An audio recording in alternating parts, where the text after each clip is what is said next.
Bismillahirrahmanirrahim. Assalamualaikum warahmatullahi wabarakatuh. Jumpa lagi di channel YouTube Riva Nesta. Masih di sudut edukasi, belajar mudah dan menyenangkan. Selamat pagi anak-anak sekalian. Bagaimana kabar hari ini? Semoga selalu dalam keadaan sehat ya, sehingga kita bisa belajar bersama untuk membahas soal-soal dari buku penilaian Bu Pena untuk SD atau MI kelas 4. Yang mana kita masih di tema 1, indahnya kebersamaan, subtema 2 ya. Jadi kita akan membahas soal latihan subtema 2. Oke, langsung saja kita lihat soal yang akan kita bahas kali ini ya. Subtema 2 itu tentang kebersamaan dalam keberagaman. Nah, untuk muatan pelajaran bahasa Indonesia, kemudian PKN, IPA, dan juga IPS sudah kita bahas di video sebelumnya ya. Jadi untuk kali ini yang akan kita bahas adalah muatan pelajaran SBDP ya. Hanya 5 nomor yang belum kita jawab ya. Ini di halaman 50. KD 3.3. Oke, langsung saja kita menuju ke nomor 1. Perpindahan tempat atau formasi dalam tari disebutlah perpindahan tempat atau formasi dalam tari disebut apa? Kita lihat A, properti. Nah, properti itu adalah perlengkapan ya, perlengkapan yang digunakan dalam tari ya. Jadi bukan properti itu misalnya adalah jadi properti itu merupakan alat untuk mendukung ya dalam suatu gerak tari atau dalam suatu tarian. Misalnya kalau tari kipas berarti properti yang digunakan adalah kipas ya, seperti itu ya. Kemudian yang B, pola lantai lah. Ini pola lantai itu perpindahan tempat atau formasi dalam tari ya. Kemudian perlengkapan ini hampir sama dengan properti. Dan yang D, pengiring musik, berarti musik yang mengiringi tari tersebut. Nah, maka jawaban untuk nomor 1 adalah yang B ya, ini pola lantai. Lanjut ke soal nomor 2. Fungsi lagu pengiring dalam tari adalah, nah ini fungsi dari lagu pengiring. A, menguatkan ekspresi tari, berarti menguatkan ekspresi itu penjiwaan ya, penjiwaan dalam tari. Kemudian yang B, mengurangi keindahan gerak tari, jelas salah ya, karena fungsi dari lagu pengiring itu tidak mungkin untuk mengurangi keindahan, tujuannya supaya lebih bagus. Kemudian yang C, membuat penari menjadi tidak kompak, ini juga salah ya. Tarian itu harusnya kompak, apalagi dengan adanya lagu pengiring. Jadi kita bisa menyesuaikan nada yang ada ya. Kemudian yang D, mengubah irama alat musik yang dimainkan, ini juga salah. Jadi untuk nomor 2 jawaban yang paling tepat adalah menguatkan ekspresi tari. Dengan adanya lagu pengiring maka ekspresi atau penjiwaan dalam tarian itu akan menjadi lebih hidup ya. Kita lanjut ke soal nomor 3. Hitungan gerakan tari dapat disesuaikan dengan, lah ini, hitungan gerakan tari itu dapat kita sesuaikan dengan lagu pengiring ya. Jawabannya untuk nomor 3 adalah dapat disesuaikan dengan lagu pengiring.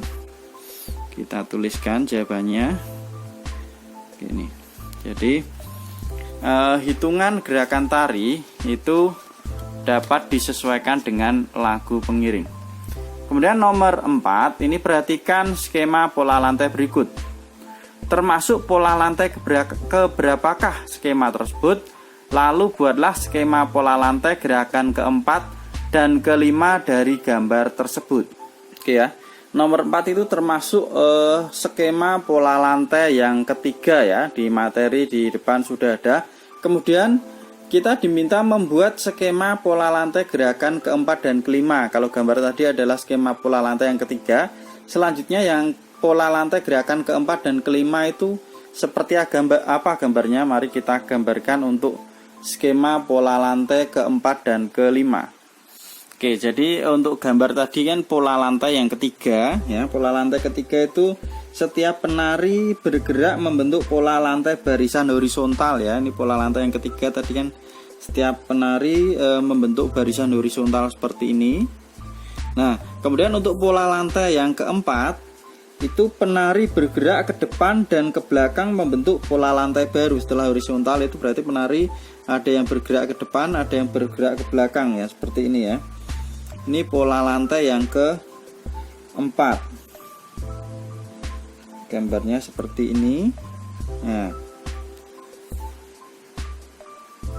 ya, jadi ada yang ke depan, ada yang bergerak ke belakang ya. Jadi ini ada di buku halaman 34 itu juga sudah ada ya. Jadi ini penari A, B, kemudian ini penari C, penari D, penari E sama F di sini, kemudian penari G-nya di sini, penari H di sini, penari I dan penari J. Ini untuk pola lantai yang keempat itu gambar skemanya seperti ini. Kalau ini kan yang pola lantai ketiga kan penarinya yang di tengah ini, jadi ada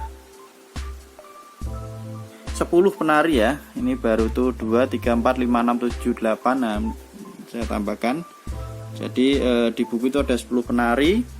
Yang mana untuk yang pola lantai ketiga itu tadi ada di tengah-tengah sini penari A, B, C, D, E, F, G, H,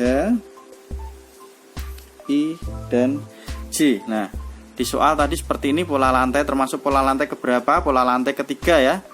Ini membentuk garis horizontal. Nah, jadi setelah itu kemudian pola lantai keempatnya itu seperti ini ya. Jadi ada yang bergerak ke depan, ada yang bergerak ke belakang, akan membentuk pola lantai baru ya, seperti ini.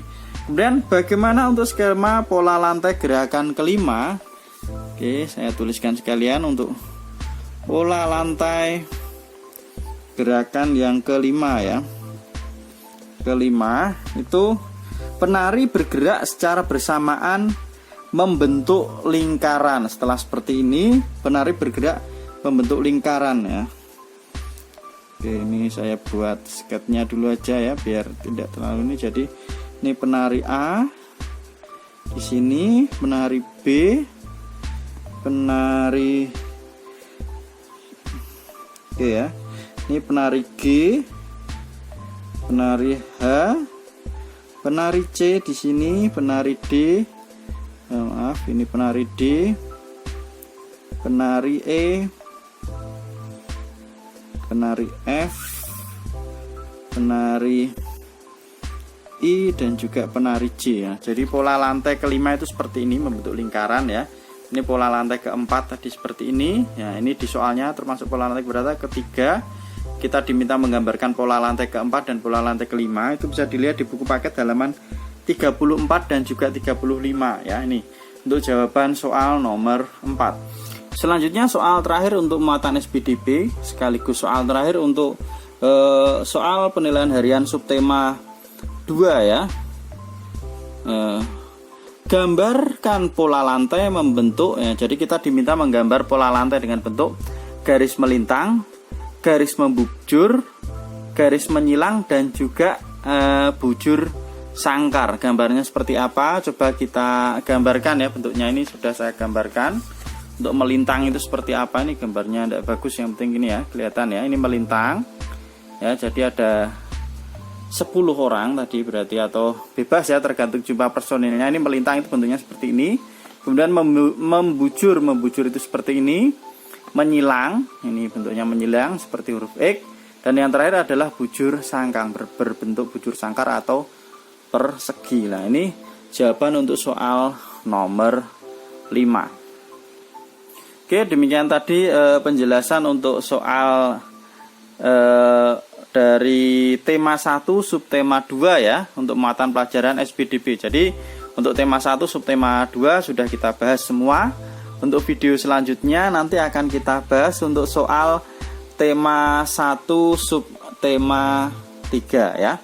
Terima kasih sudah meluangkan waktu untuk belajar bersama. Mohon maaf apabila ada kekurangan dalam penjelasan ya. Jadi mungkin untuk jawaban dari masing-masing anak mungkin ada perbedaan, mungkin dalam menggambarkan atau bentuknya seperti apa. Yang jelas yang sudah saya contohkan tadi merupakan jawaban sesuai dengan referensi yang ada ya. Sekali lagi terima kasih dan mohon maaf apabila tidak ingin ketinggalan video berikutnya, bisa di subscribe dan dinyalakan loncengnya ya, biar mendapatkan notifikasi. Saya akhiri, assalamualaikum warahmatullahi wabarakatuh.